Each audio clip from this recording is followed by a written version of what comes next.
Olá, sejam muito bem-vindos a mais um episódio e agora o último dessa temporada do podcast de Dr. Júlio. Hoje a gente recebe, além do Dr. Júlio, também o Dr. Alfredo Minervino, que é psiquiatra. Olá, tudo bom? Sejam bem-vindos. Muito obrigado. Boa noite. Doutor, essa de hoje, esse bate-papo de hoje, essa conversa vai ser boa, né? Isso, eu acho que é o seguinte, a dissociação e a gente falar sobre a saúde mental é um dos pilares mais importantes, né? E só para vocês terem noção, isso aí já vem de longa data e é um paradoxo até da nossa vida, da história da humanidade. Se a gente levar em consideração e voltar na história, pensar um pouquinho na Bíblia, a gente tem alguns trechos, por exemplo, como João, capítulo 1, versículo 2, ele fala o seguinte, ele falando para amigos e pregando, numa parábola, ele fala, amado, que bom que sejas feliz com todas as tuas coisas, inclusive com tua saúde, e como também da tua saúde e da tua alma. Então ele já mostra desde a ideia, desde a parte antiga, que é difícil dissociar mente e corpo. E também, em Provérbios 17, capítulo 22, eu trouxe esses trechos bíblicos porque, assim, a gente vê que desde a antiguidade a gente prestava atenção que não tem como a gente dissociar o corpo da mente. E lá fala o seguinte, um coração cheio de alegria é muito bom para o corpo, mas uma alma sofrida é de secar os ossos. Então, essa mesma antítese que fala que o corpo, quando está bem, a mente também acompanha, e vice-versa. É uma via de mão dupla. Mas quando um descompassa do outro, a gente não tem saúde. Então, hoje a gente traz aqui o Dr. Alfredo para ele abrilhantar, hoje, falar um pouquinho sobre o que é o reflexo da saúde na vida da gente, o que é a mente sadia, quais são as doenças do mundo moderno e hoje o que a gente vai aprender a lidar com essa ocasião, né? Que não dissocia mente e corpo. É verdade, hoje a saúde mental ela está em ponto de todas as pautas, né? E principalmente porque pessoas famosas começaram a abandonar o que mais gostavam de fazer. A Simone Biles, né, fez isso, teve o lutador, esqueci agora o nome dele, o comediante também aqui, o Whindersson Nunes. Então, várias pessoas chegam e Michael Phelps, né, que parou por conta de quadros depressivos. Então, as pessoas começam a realmente começar a entender de que ou se cuida do cérebro, então a gente vai padecer bastante. Ô, doutor, olham os dois, né? Ô, doutor Alfredo, a gente liga muito nossas situações e assuntos e sei que a saúde mental é o principal. E hoje, mais do que nunca, que a gente vive, não sei se posso usar esse termo, essa epidemia de tanta tristeza, tanta depressão, deprimido, enfim, transtornos, né? Quando a gente se vê, tá lá, o doutor faz a cirurgia bariátrica, né? E aí eu me vejo ou muito além do que eu sou, tipo, tem uma distorção de imagem que usa esse termo, né? Ou eu não enxergo. Eu tô muito obesa e tô legal, não tô legal assim. Ou eu tô bacaninha aqui, um corpinho que se diz padrão, mas tem que ter saúde, né, gente? Bom lembrar disso, porque não adianta você tá toda bonita e por dentro não tá muito legal. E falar, não, eu quero ficar mais musculosa, eu quero ficar mais magra, até anorexia, né, que... Como é que o ser humano, eu queria entender assim, como é que a gente chega para eu chegar lá, tipo, doutor Júlio, eu não tô legal. E ele sempre, quando vai operar, tem a equipe lá que ajuda, né? Que dá esse suporte. Mas essa distorção da cabeça da gente, é comum, é normal, Como é que se explica, doutor? Nós temos sempre padrões de beleza, que com o passar dos anos eles mudam. A Idade Média era aquela mulher gordinha que tinha as ancas largas para ter uma procriação maior. Depois a gente veio para as misses, e as misses já eram pessoas mais próximas do que seriam normais. Essas misses começaram a emagrecer, e aí também teve a questão dos próprios modelos. As modelos, principalmente as modelos femininas, elas começaram a ter um padrão de magreza muito grande, né? E esses padrões, eles são ditos que seriam o ideal, é aquilo que eu tenho que atingir. Só que se esquece da composição corporal de cada um, se esquece também de uma coisa que eu acho bem importante, que é aquilo que eu busco, Porque o cirurgião, ele às vezes se depara com determinadas situações, por exemplo, quando você pega um dismorfismo, somente cirurgião plástico, você faz uma cirurgia e a paciente diz que está milimetricamente errada e vai fazer várias cirurgias, e isso não tem como parar. Então, hoje, essa relação do que se é padrão é muito relacionada ao que a gente chama de frustração. As pessoas hoje têm um nível de frustração muito baixo. Sim. Lembra que quando você é muito jovem, mas quando você era mais nova, você tinha uma discussão no colégio, você tinha que voltar para o colégio, resolver com a menina que você brigou, resolver com os professores, com sua mãe que iria lá, e você resolvia o problema. Você sabe como é que a gente resolve hoje? Eu vou te cancelar do Instagram, eu vou bloquear você, e a gente não resolve. E a gente vai colocando essas coisas para cima. E aí o que acontece? Qualquer coisa que gere frustração, gera para mim um sentimento de inutilidade, um sentimento ruim, até quadros depressivos. Então a imaturidade hoje é uma coisa que leva a uma saúde mental debilitada, com certeza. Doutor Júlio, e aí chega lá no seu consultório, certo? O senhor vê lá, a gente já vê em todos os episódios, aí eu vou fazendo essa leva, esse retorno dos outros episódios. A gente viu lá, tá com o IMC alterado, os exames, tudo errado, vamos lá, vamos ter que fazer a bariátrica mesmo. Mas já chegou gente lá, chegaram pessoas lá. Doutor, eu quero a cirurgia porque eu não consigo perder essa panelinha aqui, ou essa gordurinha aqui nas costas. Acho que ocorre mais com o público feminino, né? E aí o senhor disse, opa, não, aí não. Aí não tem, aí você vai ter que tratar em outro ambiente, ou uma cirurgia plástica, ou primeiro ver o que é que sua cabecinha tá vendo aí. Tem isso também, né, doutor? Isso. Acontece. Vamos lá. O médico hoje, ele não é só o médico de tratar doença orgânica. A gente é muito psicólogo e a gente trata o paciente como um todo. Para vocês terem ideia, o tempo médio entre a decisão de sair de casa e ele sentar à sua frente para um tratamento da obesidade, falando respectivamente sobre esse tema, isso demora de 3 a 8 anos, dependendo do paciente. Muitas vezes, isso aí é uma coisa que o Alfredo pode até levar para tema para a gente discutir aqui na mesa. Você tem a vontade pessoal de mudança, mas você não tem o apoio do seu cônjuge, do seu companheiro. Ele sempre vai colocar uma culpa. Você podia ter fechado sua boca, você não vai porque você tem preguiça de ir para a academia, deixe de comer guloseimas, mas a gente não sabe a bola de neve de que o paciente tem uma baixa da autoestima, seja qual for o problema pessoal, ou no trabalho, quem sabe, ou até dentro de casa. Sim. E aquilo ali deixa você cabisbaixo, você começa a ganhar peso porque você tem um mecanismo de fuga, de procurar o alimento como uma medicação, porque você vai liberar dopamina, serotonina no sistema nervoso central, vai ganhar peso. Essa cascata inflamatória vai, com o tempo, de forma crônica, diminuindo mais esses agentes centrais e o paciente vai ganhando peso. E muitas vezes, como você falou, esse transtorno de personalidade do ponto de vista dismórfico, o paciente se enxerga, mesmo tendo um peso maior, que ele esteja naquele peso ideal para aquele momento que ele quer, porque ele está com um mecanismo de fuga, se negar que aconteceu aquele problema para consigo, e começa a idealizar um corpo que não existe. E aí começam as outras doenças associadas, vem hipertensão, vem diabetes e assim por diante. E esse transtorno a gente vê hoje no dia a dia, se eu estiver errado, Alfredo me corrige, em torno de 30% a 40% de depressão associado a esse quadro justamente negativo de procurar e se instalar a obesidade nos dias de hoje. Sim. Como mecanismo de fuga. Então, até esse paciente ter o apoio familiar, ter essa confiança que precisa mudar e esse sentimento que é doença propriamente dita, a obesidade, isso demora de 3 a 5 anos para a gente ter o primeiro contato entre conversa médico-paciente. Doutor Alfredo, a gente come nossas emoções? Esse aqui é um problema, né? É interessante porque a gente tem uma relação muito íntima e prolongada de cérebro, estômago e intestino.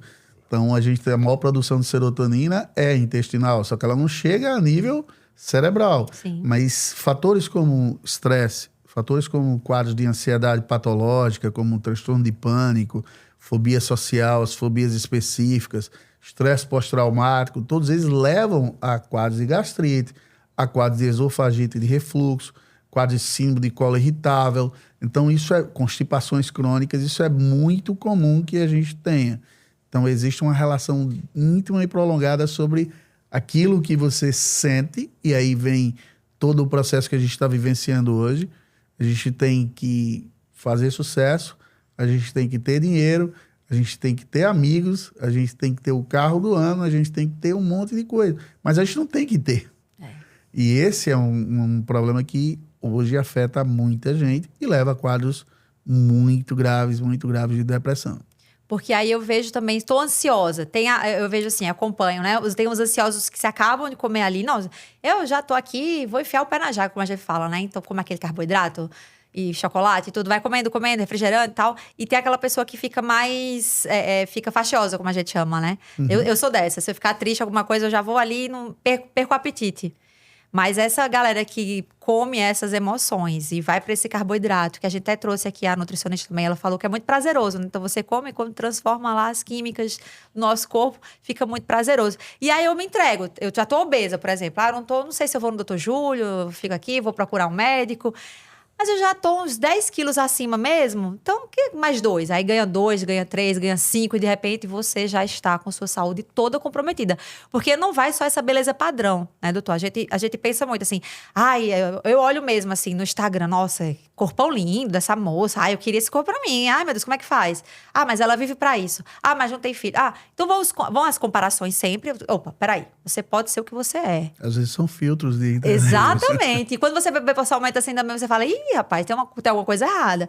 Mas aí você começa essa comparação e às vezes você se entrega, né, doutor? Eu acredito que a gente já falou que o senhor recebeu, já operou pessoas com mais de 200 quilos. Sim. Né? Então, essa entrega, doutor, e aí eu entrego para os dois.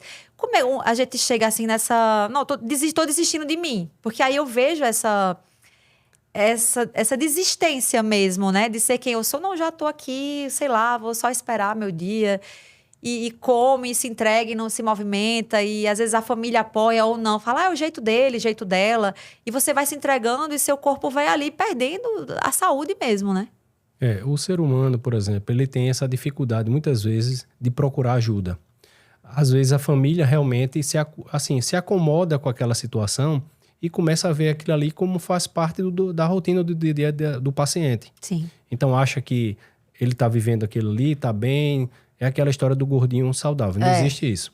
Enquanto ele estiver bem, ok. Mas o que acontece no dia a dia, a gente está desmistificando isso, é que se procurava ajuda médica quando o paciente estava nas últimas, quando ele já estava num grau de condição de intratabilidade de uma hipertensão, de um diabetes, chegava num momento de saúde mental em que o paciente estava numa depressão profunda. Então, ele estava numa situação já periclitante, uma situação já de fundo do poço.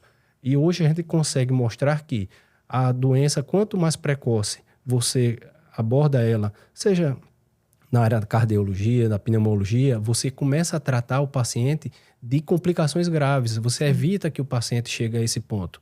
E na obesidade, a gente consegue hoje desmistificar, embora hoje a nossa Paraíba seja uma grande concentração de pacientes obesos, mas a gente consegue hoje tratar da melhor forma possível. A gente hoje consegue dar ao paciente uma condição dele procurar ajuda médica de forma mais precoce, de tratar principalmente esses anseios do ponto de vista psicológicos, que são os que mais travam pela questão até a dificuldade do paciente. Imagina só, quando a gente começa a conversar, e normalmente a gente pede que a família vá junto, a gente diz, olha, a gente vai ter que passar pelo nutricionista, eles aceitam, a gente vai passar pelo cardiologista, ok, a gente vai para o pneumologista, ok, mas quando a gente chega na parte de saúde mental, ele olha para você assim, será que esse doutor tá achando que eu tenho algum problema, que eu sou doido? Ele não tem noção que isso é uma precaução, inclusive, porque imagina só, você vivenciando a obesidade e você desencadeia um quadro de, vamos dizer, de depressão profunda. O paciente está lá, como você falou, apático. E aí, você opera um paciente desse jeito, você vai levar ele para o fundo do poço diretamente. Então, primeiro a gente tem que ter a condição de equilibrar essa saúde mental, dele estar bem preparado e sabendo que o processo que ele vai vivenciar, para a gente ter sucesso no que a gente vai trabalhar nele. Eu acho que quando o Júlio falou desses 3 a 5 anos, a 8 anos, é um tempo bastante longo, é um tempo que muitas pessoas morrem, inclusive. né? E não tem essa capacidade de tomada de decisão. E a tomada de decisão, ela passa também por uma ajuda, por um companheirismo, por uma sólida estrutura familiar que possam fazer com que ele realmente possa mudar isso. Mas eu lembro do paciente, Júlio, ele fez uma bariátrica, ele saiu muito bem da bariátrica, ele mudou a vida dele, e ele falou para mim: Alfredo, tem um problema muito sério aqui. Eu tô completamente diferente do que eu era. Eu não sei mais nem sentar e nem andar. Eu achei isso curioso. Como assim não sei sentar e andar? Porque eu sentava como gordo. Eu caía e para eu me levantar era um sacrifício. Eu andava com a base aberta. Hoje eu não ando mais com a base aberta. Então eu tive que mudar, inclusive, posturas em relação a isso. E se eu não fizer um trabalho anterior de ver se esse paciente já tem como comorbidade de quadros de obesidade, isso é bem comum, depressão é muito comum, ansiedade é muito comum, dependência química de álcool, principalmente. Muitos pacientes não tratam a dependência química, não mudam isso, fazem uma bariátrica e vão ficar alcoólatras? Não, eles já eram alcoólicos. Só que a bariátrica faz com que ele, pequenas quantidades, já tenha um resultado de intoxicação muito maior do que o que eles tinham. Então a gente tem que ter cuidado com isso. Eu costumo dizer, me perguntaram, todas essas medicações vão substituir a cirurgia bariátrica? Não vejo por isso. Até porque a cirurgia bariátrica tem um patamar, se eu estiver errado, você me corrige, por favor, mas de tratar muito bem a obesidade, tratar muito bem diabetes, tratar muito bem hipertensão, tratar muito bem a baixa de estima, às vezes tratar muito bem quadros de ansiedade. E isso precisa ficar muito claro que não existe essa proposta nas medicações que são orais. A gente quer soluções rápidas, a gente quer soluções a qualquer custo. Quando você fala as medicações, são as canetinhas, né? As famosas canetinhas. Sim, mas não só elas. Existem fórmulas mágicas de todas. Inibidores também, né, doutor? Sim. E aí, vamos lá para os mitos. Vamos lá, chega lá, a gente já perguntou, já falou com o doutor Júlio algumas vezes, de que a pessoa fala assim, eu vou trocar a minha compulsão por comer. Migrar, né? Migrar essa compulsão. E aí, as meninas que escutam, assistem a gente, perguntam: Camila, tem um caso da minha família que ela comia muito, uma tia minha, vamos lá. E aí ela trocou, ela não consegue mais comer, né? Porque não aguenta, né, doutor Júlio?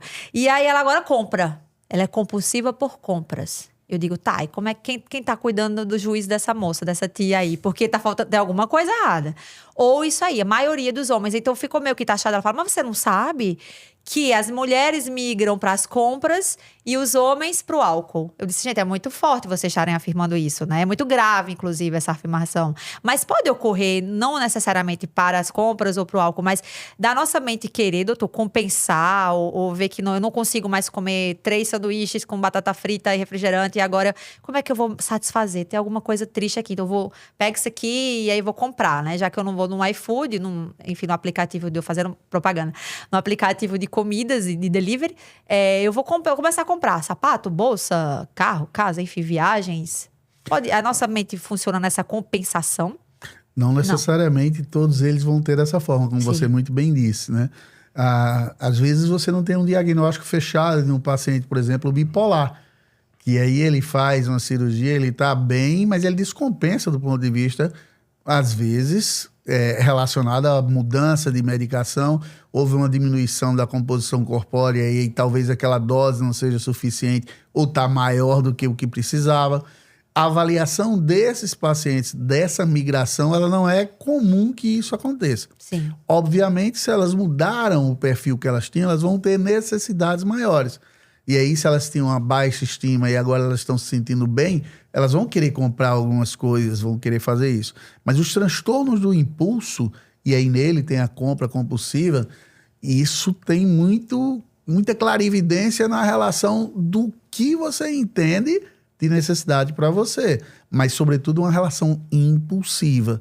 Hoje, eu acho que nós estamos diante de um problema gravíssimo, para mim gravíssimo, e inclusive institucionalizado, que é o jogo compulsivo. Sim. Né? Tem uma paciente agora no HU, atentou contra a sua vida, porque ela não tem mais nada, absolutamente nada. Então, tanto faz ser qualquer um desses impulsos que vão fazer com que essa pessoa derive, mas não necessariamente assim. Tá, então Eu não conheço nenhum trabalho assim. já tiramos esse mito. É porque Sim, fica ali, sim, né? Então aproveita sim. que você pergunta lá, que Sim. você tá com eles, e aí vou. O que é que vocês têm? Eu tenho amigas também que fizeram bariátrica, e tem uma que eu disse: que bom que você saiu da compulsão por comida, porque a gente saiu, ela pediu uma pizza só pra ela. Né? E agora ela corre e treina todos os dias, de domingo a domingo. Aí eu disse, ó, Tem também. que ver se também não Né, desenvolveu doutor? uma bigorexia. Nem tanto, nem tão pouco. Mas se ela tá bem. E aí também tem aí já começa a achar, começa a defeito, porque fica um pouquinho flácida a pele, né? Como a gente já conversou também, e reafirma que é natural que fique. Claro. E aí já que, vou colocar não sei o quê, vou puxar aqui, vou colocar aqui.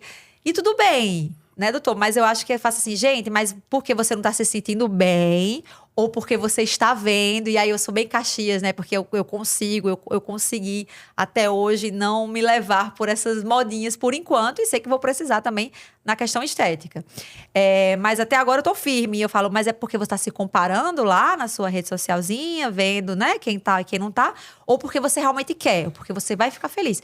Porque eu também tenho amigas minhas que já se cuidaram, então assim, muito deprimidas, assim, nada faz sentido. Eu tenho uma casa legal, um corpo legal, um silicone, uma boca, E o cérebro e vem. não tá, sabe? E aí o doutor começou o programa de hoje, o episódio de hoje, falando muito espiritualizado, citando a Bíblia.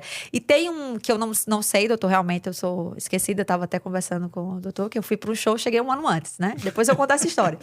E aí tem orar e vigiai. Eu vejo que esse vigiai, esse orar é pra gente se proteger, agradecer e tudo. E esse vigiar, toda vez que eu escuto esse termozinho, esse trecho, eu fico a vigiar a mente. Porque é a nossa cabeça que ela fica, né, doutor? Ela fica ali, não é não.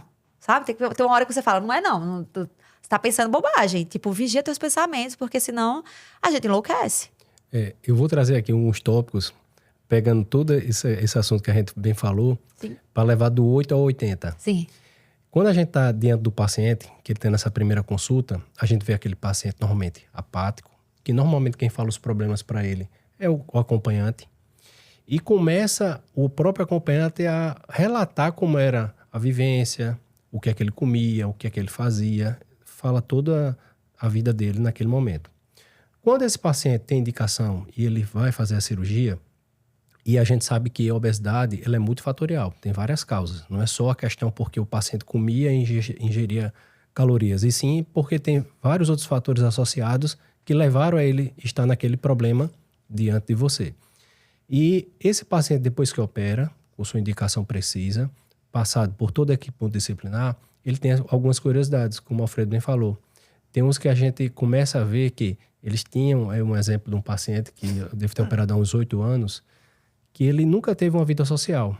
E, de repente, ele foi fazer a vida dele igual a Juscelino Kubitschek, viver 50 anos em 5. Ele comprou um carro esportivo, ele começou a gastar dinheiro porque nunca foi vaidoso, era aquela pessoa que saía, mas jogava porque era o dono da bola, e não porque era bom de bola. Era aquela pessoa que tinha amigos, mas não conseguia ter uma vida social quando era adolescente, porque era sempre o excluído. E depois, quando fez a cirurgia, ele queria resgatar esse tempo em curto período.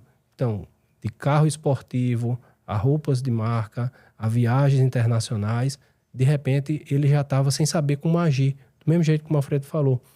Ele não sabia como se comportar, seja de forma social, como caminhar. Embora que depois muitos pacientes, por questão de vaidade ou não, pode ficar, dependendo do excedente de peso, com alguma condição que precisa fazer a correção, que seria a cirurgia plástica, né, para a correção de alguma excedente de pele. A reparadora, né? A né? reparadora, exatamente.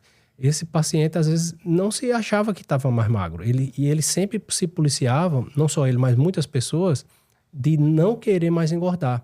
E hoje a gente vê, seja por uma condição clínica, por exemplo, hoje está muito na moda tratamento oral ou através das canetas, que eu acho muito válido quando bem indicado. E a gente usa muito hoje no pós-operatório, por exemplo, paciente que teve um reganho de peso. E o que é isso para o público que está ouvindo? Reganho de peso é aquela condição que você ganha 15% a 20% do seu peso inicial, quando você se operou, e começa novamente a despertar as doenças associadas. Coisas que você já estava sob controle, como a hipertensão, diabetes, e volta novamente a aparecer essa doença clínica, né, que são justamente as alterações clínicas que a gente acompanha no dia a dia. E o paciente volta a tomar medicação. Antigamente, tipo, há 3, 4 anos atrás, era indicação restrita para fazer a cirurgia revisional. Hoje ainda se indica. Mas com os análises do GLP-1, que são justamente os efeitos que essas canetas promovem, a gente consegue resgatar esse paciente como um anteparo. Isso ainda não é nenhum protocolo a nível mundial. Inclusive, falando sobre mundial, a IFSO, que é a International Federation Society of Obesity, ela mudou e incrementou o tratamento clínico como também parte dessa confecção dessa grande entidade. Porque a gente não tem como dissociar o tratamento clínico do cirúrgico. Porque, veja só, você opera, você não tem como depois não deixar de fazer o tratamento clínico. A equipe multidisciplinar é pro resto da vida. Sim. Você vai vendo parâmetros de tratamento. Alguma vitamina que você tenha deficiência, que é diferente de medicamento, porque medicamento é para tratar a doença, e vitamina para você suplementar Sim. aquilo que está abaixo no seu corpo.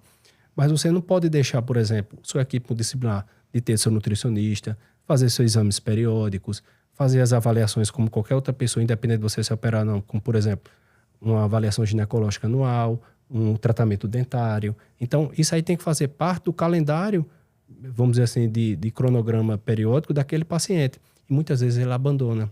Então, hoje, o insucesso maior é o abandono do paciente da sua equipe multidisciplinar.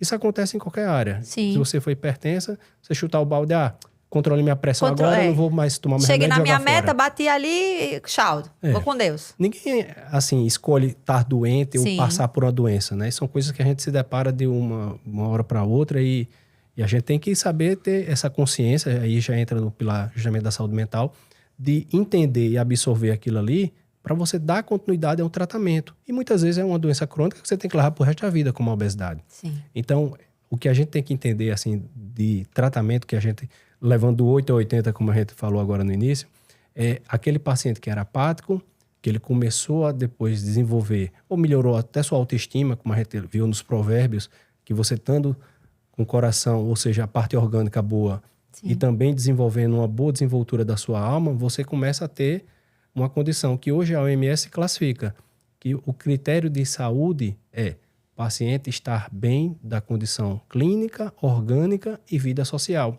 Então, esse paciente que resgatamos do fundo do poço, melhoramos a condição orgânica e a saúde mental dele, ele começa a ter esse tripé e leva a sua vida social novamente. Aí ele tem que aprender novamente bons hábitos, realmente, como o Alfredo falou, a saber andar, caminhar, pequenos gestos que ele não fazia antes, como cruzar umas pernas, amarrar um cadastro no sapato, se vestir só, ou às vezes fazer seu asseio higiênico só, que muitas vezes era alguma pessoa que fazia isso pelo paciente. Então, é novamente um aprender a viver. Então, essa parte da saúde mental, esse equilíbrio, esse discernimento de saber lidar o processo antes, durante e depois, é que faz toda a diferença para o paciente. O doutor, e trazendo desse 880 do doutor Júlio, não é legal a gente se abandonar, vou usar esse termo, se entregar, né? E também viver para essa vigorexia, né? Que é de treinar, de malhar. Eu sou da tempo que a mãe falava, vou fazer ginástica. Fazer física. Vou fazer física, ginástica. Nem tanto, nem tão pouco, né, doutor? Ali, e o caminho do meio, aí vamos também agora para as Bíblias. É muito difícil esse caminho do meio, esse equilíbrio, a gente se manter equilibrado. Eu sei que é muito fácil você ver uma pessoa, você consegue ver uma pessoa saudável, que pode não estar nesse padrão de beleza ou não, mas saudável. Ela parece que a alma dela mesmo assim, né? Ela tem uma alegria de ser assim. E uma pessoa que está ali toda construída e que você vê que não sabe, que foi medicação, tudo bem, mas assim, tá infeliz, que é a cabeça que tá... Eu fico falando para minhas amigas, o que eu aprendo muito também, passando também por algumas tristezas nessa vida, né, que a gente... Não quero colecioná-las, mas eu digo, quando essa dor estiver aí, quando essa agonia estiver aí, não escuta, porque os conselhos são os piores. Então, a dor não aconselha a gente legal, a tristeza, a agonia, né? Então, eu fico, não tô te escutando aqui, não. A música, ei, dor, não te escuto mais, você não me leva a nada, né? Tem que ter a música. E aí, que eu gosto muito, e falo pra elas, não escuta essa agonia, não, vamos ali.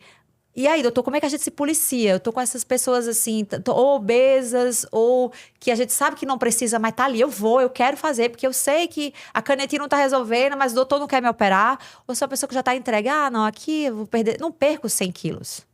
Né? Como é que a gente consegue ajudar quem tá escutando a gente, quem tá assistindo a gente?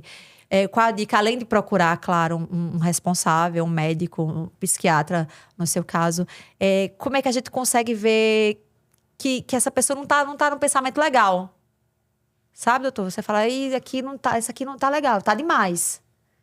Olha, como você mesmo colocou, não é como você estava, não é você que está aqui. Tem alguma coisa errada, seja para bem ou seja para mal. Tristeza, isolamento, choro. Eu posso sentir isso no luto, posso sentir isso na perda de um ente querido, até de um animal de estimação ou qualquer coisa que o valha. Quando isso ultrapassa os limites do controle do indivíduo e influencia na vida dele, eu tenho doença. Aí eu posso ter depressão. Então, você que está junto dessas pessoas, se você olha e vê que essas pessoas realmente elas estão para baixo, com ideação de morte, com ideação de ruína, sem prazer nas coisas, inclusive nas coisas que antes dava prazer. E aí o humor passa a ficar deprimido, você está diante de um quadro de depressão. Por um outro lado, se você vê toda essa mudança que precisa ser agora, que precisa ser rápida, porque a cirurgia bariátrica, no primeiro mês, é uma perda absurda. E isso incentiva muito as pessoas a quererem já comprar roupas apertadas, já mudar todas essas situações, que elas precisam ser mudadas no comportamento e não na aparência. E o comportamento diz respeito às experiências que eu tenho ou experiências que eu tive. Então, se eu sou uma moça bonita que está ali, que todo mundo olha, ok, mas se eu era a menina feia e que agora alguém está olhando para mim, eu preciso também entender que a minha condição, até de incapacidade de avaliar isso, porque para mim é novo, precisa ser visto de uma forma de proteção. Porque, às vezes, a imaturidade de lidar com situações que hoje são novas, porque mudou muita coisa, fazem com que elas tomem decisões completamente erradas. Sobretudo quando se diz respeito à mudança de atitude ou tomada de decisão. Portanto, se ela está muito abaixo do que ela sempre foi ou muito acima, é uma hora de buscar ajuda. Mas eu acho que faz parte da avaliação pré-cirúrgica uma avaliação criteriosa, uma avaliação psiquiátrica. Porque comorbidades existem, a gente sabe muito bem na obesidade, como eu disse a você, depressão, ansiedade. Sim. Se você não trata isso antes, se você não muda comportamento, se você não está disposto a entender o que está ali, vai ser uma mera formalidade mecânica, cirurgicamente resolvida, mas que a cabeça continua a pensar da forma com que se tinha. Exatamente. Só para você ter ideia, 4 a cada 10 pacientes tem algum grau de depressão já instalado. Seja por esse tempo perdido, em torno de 40%, muito alto. Ele já tem isso aí.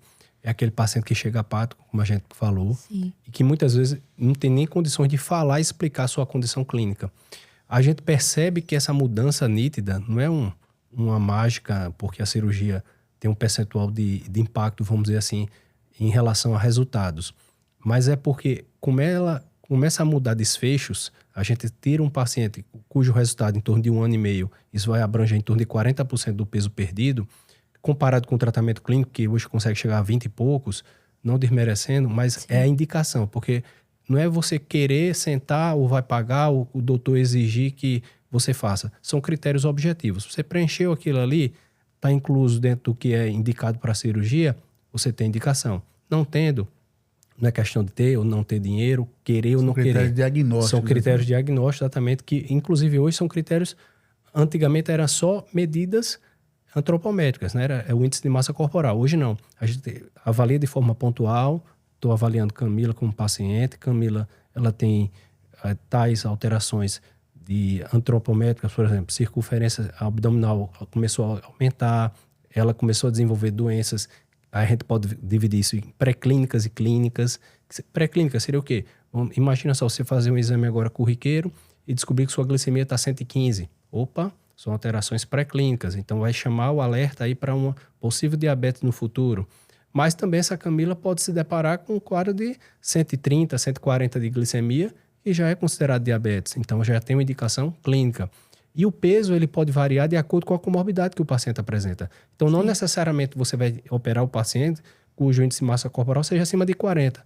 Mas quando a gente pega um paciente com IMC de 30, é um insulino dependente, que está dando, mesmo com a medicação injetável e tomando medicação oral, mais de 400. Entrando em cetoacidose diabética, correndo risco iminente de morte por um quadro de complicação do diabetes tipo 2. Então, esse paciente, mesmo tendo peso aquém daquele que a gente falou agora dos 40, ele tem indicação até como critério mais de gravidade, não pelo peso, mas pelas doenças associadas instaladas já. Então, essa desmistificação que a gente faz hoje é para resgatar e mostrar que a população, ela pode, do mesmo jeito como a gente falou, o índice de pacientes obesos que tem depressão é muito grande. E aí o público se perguntando, então, eu não vou poder fazer minha cirurgia? Eu creio que sim. Aí, justamente, ele vai passar por um dos pilares da equipe multidisciplinar, que é o psicólogo ou psiquiatra, vai entender os anseios que levaram a esse quadro de depressão. Eu entendo que o paciente é equilibrado, tratado, e ele capaz de entender e superar esse problema que levou ao quadro de depressão, ele terá indicação futura, assim, de ser liberado para uma cirurgia. Então, do mesmo jeito que o paciente é hipertenso, que ele tem uma comorbidade que está incapacitando ele naquele momento, mas se o pessoal da cardiologia identificar, tratar e equilibrá-lo, também está liberado. E assim por diante. Então, o cirurgião é o primeiro contato e depois o último também, para fechar justamente, vamos dizer assim, essa roda viva de todos os profissionais envolvidos para poder avaliar clinicamente o paciente e saber se ele tem indicação formal, né, dentro daqueles critérios preenchidos, para indicar sua cirurgia.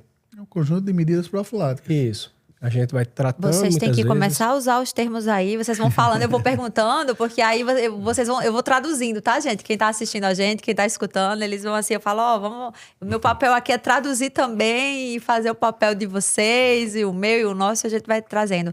Doutor, eu falei de como é as emoções, não sei se esse termo tá certo, mas quando a gente se alimenta legal, que a gente treina, consegue treinar, fazer a ginástica, que a gente consegue ver os amigos, a família, as pessoas que a gente gosta, independente. Que a gente tem um momento de lazer, que a gente trabalha com o que gosta também e se alimenta bem, porque aí não tem como fugir. Isso realmente melhora a nossa mente, não melhora? É o ser humano ideal, né? É o ser humano ideal, né, doutor? É realmente comprovado, porque eu tiro por mim, assim, eu faço muitas experiências, não só na comunicação, nas redes sociais que eu trabalho, mas eu falo, eu vou fazer isso aqui, eu vou me comprometer 15 dias isso aqui. E aí deu certo. E aí eu sinto que o meu ambiente, como eu viajo muito, o meu ambiente, eu queria saber isso, se o ambiente, além da comida, das pessoas, ele modula a gente também, né, doutor? Sim. Tem isso, assim, se eu só convivo com gente baixa astral, com gente chata, ou com pessoas que comem muita, vou falar o termo aqui, porcaria, bobagem, comem bobagem, muito carboidrato, enfim, que não gostam de fazer exercício físico, que não gostam de socializar, você vai trazendo pra você também e vai pegando aquela, você tem um costume legal e de repente você, oxe, tô ficando igual a fulana, né? Então, eu sinto que meio que modula também, quando a gente tava falando aqui, essas viagens que vai para outras cidades, por exemplo, São Paulo, a gente acaba não conhecendo muita gente. Eu tô lá 15 dias, eu fico, meu Deus, eu não vi ninguém. Eu não conheço ninguém. As pessoas me cumprimentam no elevador, na sala de aula, mas eu saio daqui, vou para casa e eu não conheço ninguém. Eu não tenho ninguém para hoje, para sair. Se não for, claro, eu sou solteiro, um paquera, alguma coisa, mas não quero, nem vem, assim, você não... Eu tô só. E você fica, eita, não, tá na hora de voltar. Eu posso, né? Assim, eu falo, tá na hora de voltar pra casa. Já estudei, já fiz o que fazer.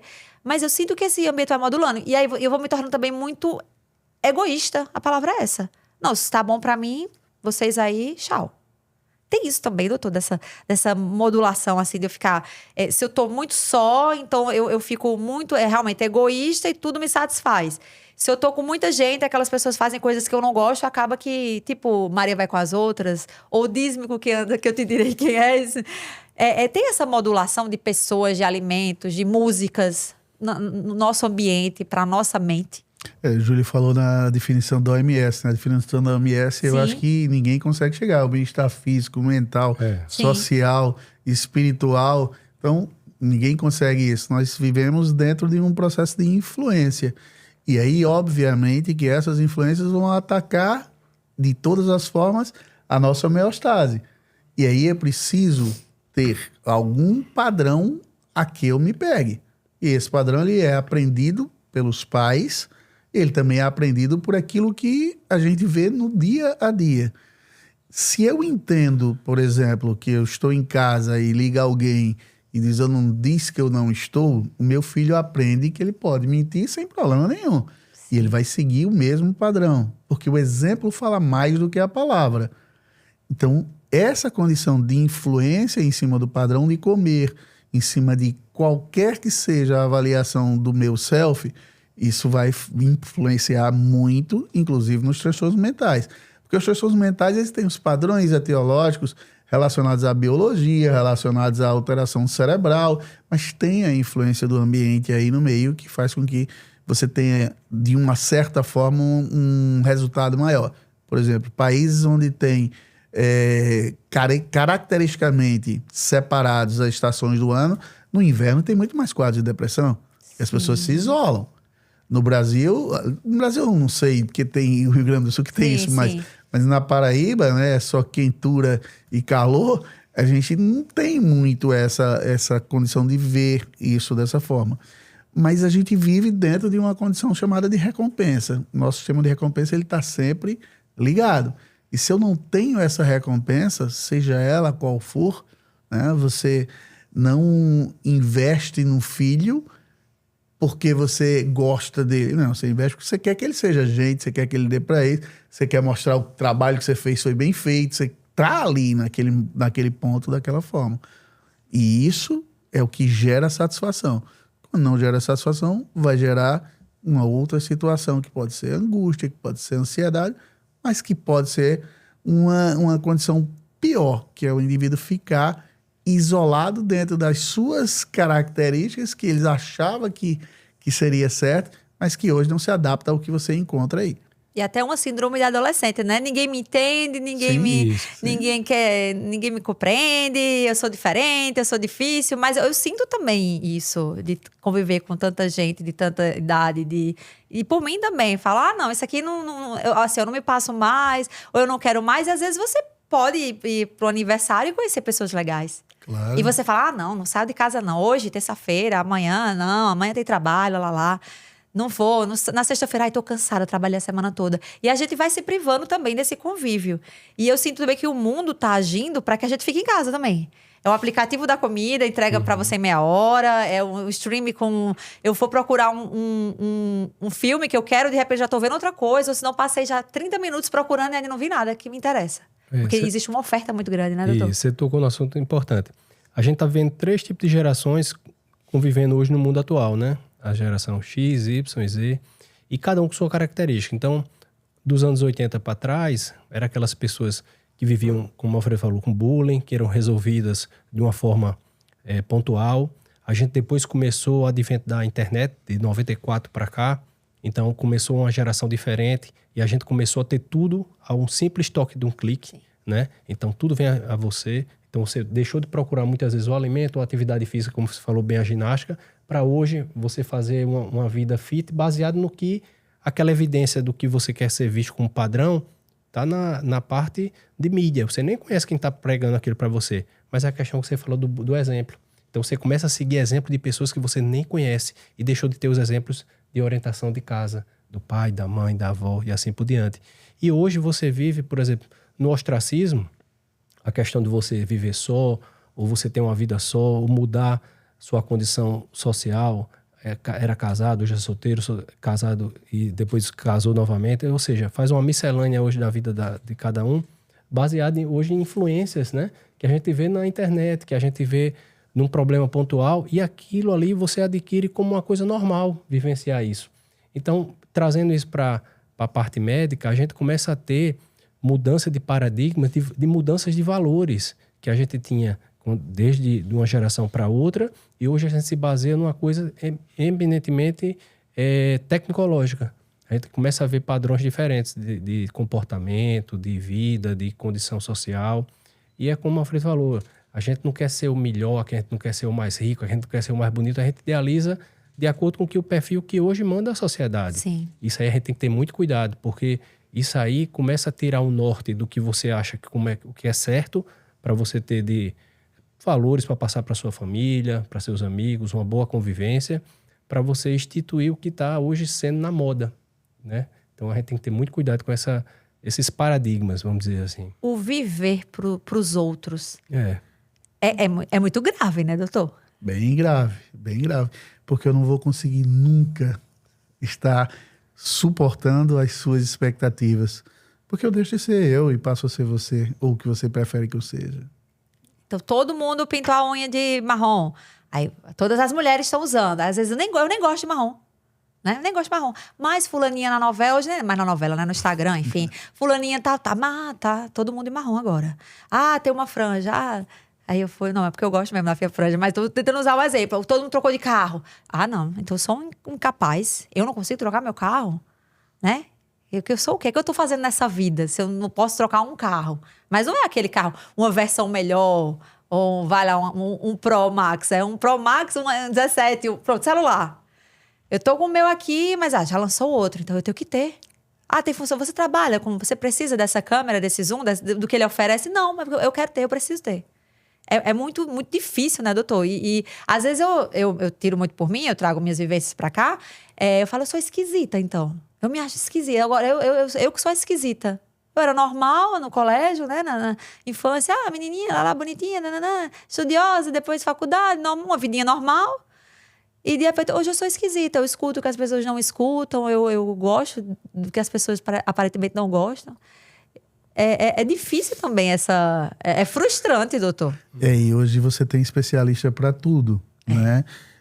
Eu vi uma influencer com mais de 5 milhões de pessoas em que ela mostra a vida do campo dela. É uma vida bastante difícil, uma vida... E ela é influencer, né? E aí eu fico pensando naquela história dos coaching, né? O que é um coach? É aquele cara que sabe tudo sobre tua vida, mas talvez a dele esteja muito ruim. E aí... Nossa, a gente precisa vivenciar aquilo que é importante para nós. E o que é bom para Júlio pode não ser para Alfredo. Está dentro das características pessoais, está dentro das características de personalidade, de caráter que a gente vai aprendendo durante o dia. Não à toa nós estamos diante de uma condição muito interessante hoje. As pessoas, antigamente, se você chegar no interiorzão, você vai ver as cadeiras do lado de fora conversando com os vizinhos. O que os adolescentes fazem hoje, nos meus filhos? Eles vão para dentro do quarto, fecham a porta e vivem o mundo deles. Ou eles estão o tempo todo dentro das internets da vida e de todas as redes sociais. Não se tem mais fratura de dedo do pé jogando bola na rua. Se tem fratura de nariz porque está digitando e bate no poste. Né? Quando bate no poste. As pessoas não saem mais de casa porque não precisam mais sair de casa. Como o Júlio disse, tudo nos chega a casa. Mas aí, cadê a minha experiência? Cadê a minha vivência? Eu sou de uma geração em que 24, 25 anos, você estava casado, você estava formado, você estava com tudo isso. Hoje eu tenho pacientes com 40 anos que vivem às custas dos pais e que reclamam porque não recebem uma mesada tão boa. E que os pais acham que realmente eles têm problema mesmo. Aquele problema é porque ele não teve uma chance, porque ele não teve oportunidade. Não é bem isso. Então, os valores passam a ficar muito menores. Verdade. Tá? O valor da própria religião, da própria religiosidade, hoje ele é muito questionado. E as pessoas estão voltando a isso. Graças a Deus, estão voltando a tentar uma identificação, tentar dizer aonde eu estou. Então, é muito fácil se quebrar padrões. Basta, como você disse, influenciar em cima de outras pessoas. Em cima do objetivo, né? Isso, que querem ser aquilo que não podem ser. É verdade. Porque se tem essa influenciadora que ela mostra a vida no campo, eu nem sei quem é, tá, gente? Mas eu já tô imaginando. Ela já ganhou uma ração pro cavalinho dela. Ela ganha muita grana. Aí ela já vai influenciando, a gente vê o merchan, né? Ah, meu cavalinho é lindo, mas porque eu só dou essa ração tal. Ah, eu consigo esse pique porque eu tomo tal vitamina. Então, como você consegue inserir todos esses elementos para quem tá assistindo, já vou comprar. Imagina você que não doutor? tinha nenhuma grana e agora tá entrando milhões na sua conta. O que acontece com essas pessoas? Sim. É que a gente começou também o papo lá de Whindersson, que a gente vinha conversando, e eu assisto vários podcasts, particularmente eu gosto muito do trabalho dele e da história dele, apesar de não concordar com muitas coisas, mas o trabalho dele sobressai e eu vejo que ele é uma pessoa muito bacana. E ele fica nessa procura, ele diz, eu já tenho tudo. Ele não tinha nem 30 anos, já tinha tudo. Ah, eu quero um avião, comprou. Ah, eu quero tal carro vermelho, amarelo, azul. Vou. Eu quero conhecer o mundo, vou rodar o mundo. E voltava para casa e aquele vazio.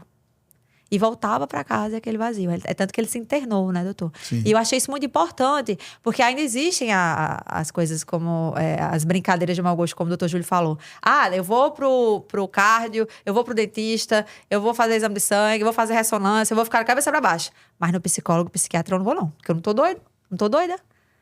Caiu mais. Caiu, né, doutor? Caiu Ainda mais, graças bem, a Deus, ainda caiu bem, mais. ainda bem. Hoje as pessoas dizem que vão, inclusive. Que bom, Mas que poderiam bom. ir mais. Eu acho que é mais um mundo mais masculino, assim, que fica. Eu não sei, Talvez. eu tô julgando Talvez aqui, sim. já tô Não, julgando. você tá correto. Né? Eu não tô doido pra ir, ela que vá, né?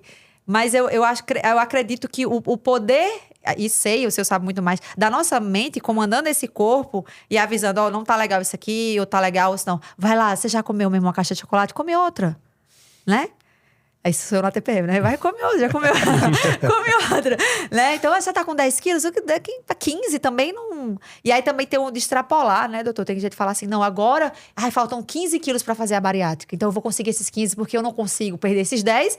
Então, já fica uma conta meio doida, né? Eu quero adquirir mais 15, aí eu fico com menos 25 pra perder...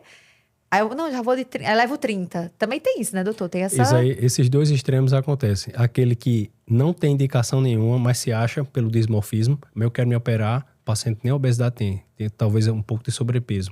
Como também aquele paciente que tem obesidade, que não se enquadra dentro dos critérios objetivos. Ah, vou comer, engordar, já que botar 1, 2, 3 quilos, tanto faz, aí eu vou, atingo depois a meta, depois eu volto a ser magra novamente, achando que a cirurgia é um passe de mágica. E não encara como um tratamento, né? Então, a gente tem que dissociar que tratamento para obesidade é diferente de padrões de beleza. Muita gente quer achar que vai ficar magra, usar a cirurgia como uma ferramenta achando que vai trazer beleza. Não é isso. A gente vai resgatar valores perdidos, como tratar doenças, e dentre elas, se houver uma melhoria da sua autoestima que vem junto, e a gente sabe, e a perda de peso associada, ok. Mas isso aí não é uma ferramenta de tratamento de beleza. Isso aí tem que ser bem combatido para o pessoal não achar que vou fazer uma cirurgia bariátrica e achar que vai ficar uma miss, né? Falando, doutor, voltando aos influencers, porque aí não tem como a gente fugir, né? Hoje não é mais a capa da Veja, não são mais as páginas amarelas, que aí eu, na faculdade, ainda peguei muito. Não é a manchete do jornal, que a gente nem tem mais jornal impresso, praticamente. Ainda tem. Tem, né? Tem pouco. Tem a Folha de São Paulo, eu até tirei uma foto na banca lá. É verdade, tem sim. Mas assim, aqui na nossa região, acabaram. Sei lá, em Campina eram 3, lá em Campina Grande eram 3 só de lá, né? Não, tem o Correio da Paraíba do Estado. Sim, aí voltando...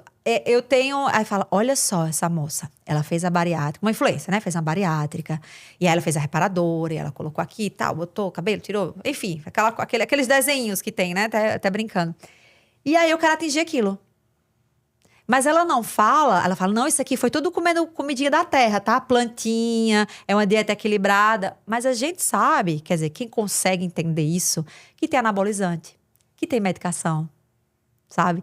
Que tem muita coisa ali por trás que ela não vai assumir, doutor. E eu acho isso muito grave. Atingir aquele corpo com não sei quantos por cento de gordura, 15%, 12%, aquela barriga trincada, sem ser uma lipo LED, né, que fala. Não, mas é só exercício, viu, meninas? É porque eu treino muito, eu faço cardio, sabe? Eu faço massagem. A gente sabe que não é. E essa loucura desse anabolizante também, que é uma doença, né? Você chega na academia e com uma canetinha, né? Fui participar da minha primeira corrida esses dias, e eu olhei assim as meninas, eu disse, todo mundo magro? O que é que tá com... Eu vi essa menina não faz 15 dias, tá magérrima, macérrima, né? Que é mais elegante. Como assim? Canetinha, eu ia falar a marca, ó. Canetinha. Eu disse, não, mas por quê? Sabe, você não entende. E esteticamente, eu não acho bonito, né? Porque perde alguma coisa, né? Você fica como se fosse murchinha, mas tudo bem, quem tem que gostar é a pessoa. Eu está parecendo muito frágil.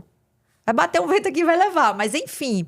E essa loucura, diz, não, mas eu quero aquele pernão, eu quero aquele corpão, aquele quadril, aquele glúteo ali, né? Eu quero aquele braço definido.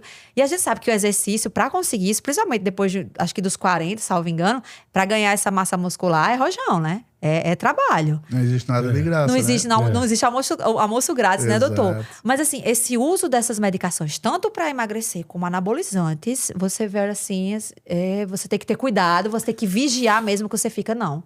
Eu tô treinando há 3 anos, por exemplo, e não chego. Essa moça tá aqui há 6 meses, tá com aquele corpo esculpido. O que é? Ah, a dieta. É uma dieta que eu Você faço. tem que entender também a dependência, que hoje a gente chega muito, com dependência de vários anabolizantes. A gente tem isso, e é bom que se diga, as pessoas estão ouvindo, alguns anabolizantes, principalmente utilizados de forma sem prescrição médica, podem levar a câncer de testículo, pode levar a vários outros tipos de câncer. Além disso, o prejuízo é muito maior do que... Aí lembra aquela história do sepulcro caiado, ele pode estar até bonito ali no meio, mas quando você vai observar, ele tem um câncer, tem isso. E Camila, é bom que se chame a atenção disso. Sim. Não existe fórmulas mágicas para você emagrecer. Existe uma atividade física, uma mudança de comportamento, uma mudança principalmente de como comer e do que comer. Existe um trabalho por trás disso. As pessoas que vão para a bariátrica é porque elas têm a falência dessa condição. E aí a obesidade é uma doença muito grave, porque ela leva à morte. E leva à morte tanto quanto qualquer outra doença.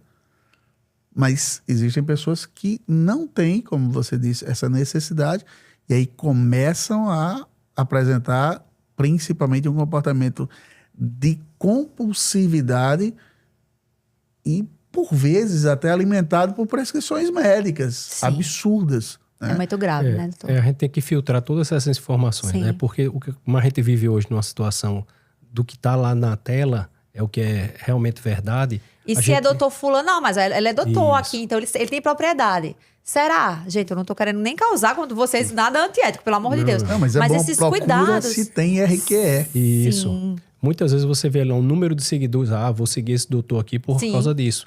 Mas, como o Alfredo falou, você tem que saber se aquele doutor está preparado para aquilo, se ele tem experiência, se ele tem especialidade naquela propriedade de assunto que ele está falando. Então, você tem que se nortear baseado assim, em dados. Sim. Com isso aí, você vai ter que filtrar muita coisa que hoje é questão de modismo, né, a nível mundial, e padrões de beleza, se o fulano usa isso ou aquilo outro, a gente tem que também ter o discernimento e procurar médicos e pessoas que possam te auxiliar, porque cada corpo é uma experiência diferente do que você precisa, porque nem sempre o que vai ser bom para mim vai ser para você, para José, para Maria, assim por diante. Então, a gente tem que identificar quais são os problemas que a gente precisa tratar como doença, fazer uma constância, né? Porque não é o padrão que vai nortear como você com beleza, e sim aquilo que você vai absorver e adquirir como uma meta e uma regularidade na sua vida. Então, aquela constância de você praticar um exercício que lhe traga um regozijo, uma vontade de praticar sem estar criando uma obrigação. Sim. É você saber se alimentar de forma equilibrada. Aí tem a importância da nutricionista, que às vezes o que a gente acha que talvez seja bom não é o ideal para o que o seu corpo precise. E também aquela condição de você oxigenar a sua mente, né? Procurar descarregar, vamos dizer assim, os angústias do dia a dia. Aí tem a questão que a gente está desmistificando cada vez mais de procurar o colega psiquiatra ou psicólogo para que ele possa justamente você colocar em pauta aquilo que está ali preocupando no seu dia a dia, seja na vida pessoal, no trabalho, assim por diante. E cada vez mais essa desmistificação, as mulheres nem tanto, mas os homens tinham um certo tabu de procurar médico. Imagina só quando a gente dissesse que fosse para procurar alguém para você conversar sobre a saúde mental. Vai bater um papo ali, então, se você está sentindo, né? Então, assim, cada vez mais a gente vai desmistificando, trazendo a medicina para próximo, cada vez de cada cidadão. Hoje, com a vivência da internet, a gente aproxima também, através de consultas de telemedicina. Então, assim, sempre procura trazer o que tem de bom dentro da medicina. Agora, claro, a gente tem que filtrar para também a gente não cair na questão do charlatanismo, de pessoas que vão influenciar e a gente se influencia por palavras e imagens bonitas, mas a gente tem que saber se aquele doutor ele tem preparação, se ele tem especialidade, se ele tem condições de tratar você, seja qual for a área. Sim, meninos, rapazes, doutores, o papo tá muito bom, mas a gente já tá chegando ao fim, passa rápido, né? Todo mundo, E é o último episódio, então a gente tá aqui com o doutor Alfredo Minervino. Doutor, para encerrar, quando eu devo procurar um psiquiatra? Sempre. O psiquiatra é um médico bacana. Vocês estão também. vendo, eles vão vindo e vendo, né? Mas se você sentir que alguma coisa está errada e que você não está mais funcionando como você estava antes, ou seja, com choro, seja com ansiedade, seja com dependência química, seja com dependência de jogos ou qualquer coisa que o valha, modificando a forma como você sempre viveu, é hora de buscar um psiquiatra, sim. Ele é um médico como outro qualquer. E você não precisa ter medo nem preconceito, Não, né, doutor? a gente tem até uma boa aparência. Muito obrigada, viu? Seja Obrigado a muito você. bem-vindo sempre. Doutor Júlio, nos veremos em breve. E assim, agradecer ao nosso amigo aqui pelo tempo, pela clareza de todo o conhecimento que a gente traz hoje, desde a parte mais antiga até os dias de hoje, do ponto de vista de o que é evolução, a quebra de tabus, a importância da saúde mental, a importância do que é vivenciar a obesidade e ter um apoio que muitas vezes está dentro de casa, mas não lhe enxerga como um paciente que precisa de socorro. E hoje a gente vem trazer aqui a importância do que é o pilar da psiquiatria, de saúde mental, que a gente via desde os tempos bíblicos até os dias de hoje. Então, você que tem obesidade, você que precisa fazer um tratamento, seja qual for a doença, está, como o Alfredo bem falou, modificando seus hábitos diurnos, noturnos, sua convivência. Então, isso está prejudicando seu dia a dia. É hora de procurar um profissional sério, uma pessoa que possa te ajudar e fazer com que você volte a viver como era antes. Muito obrigada, doutor Júlio. Que papo bacana, mas tudo tem um fim, né? Todo carnaval tem seu fim, já dizia a música. E vocês, a gente se vê nos próximos episódios, na próxima temporada. Muito obrigada por nos escutar, nos assistir. Até a próxima. Tchau, tchau.